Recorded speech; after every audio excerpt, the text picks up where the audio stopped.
hospital ama tek khacharaga ani suba foundation de pangthokpa je ina sunu thamdani madudi ha ai ji mena bi hai batai hat dei raba matungda makha chachar point hospital ama ikhatia da badabani so bising ani ga sabna kumatri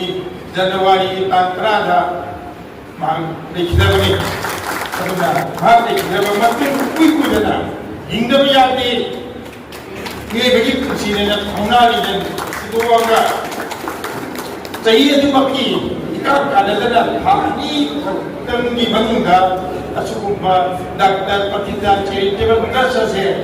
mask ki tan kumatri 2021 da ani ka tan hela pa Indian Trust Act 1982 matungga sa tawani aduna si hospital na se nikalaga mayam kan na bilang ta sabab kono bone bani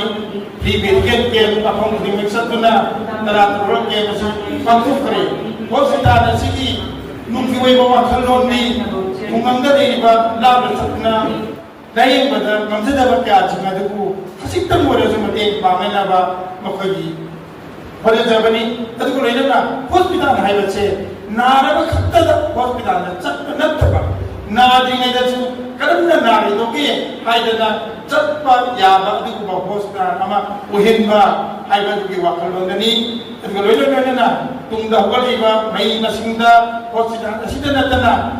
असुकुंबा doctor पतिता charitable trust की पानमदी मई रोज पुपुंग सोगटपा लेतनाय की social economic की fame फनरबा अदुगली कपनियाना ई मयाम फुना समय ना से मरबा पामयाम असना मयाम तागा सिंगु मते खरा पांजबा अदुगा लाइन विक्रम जाबा बिजबा सिदनी लेगिरबा इमा की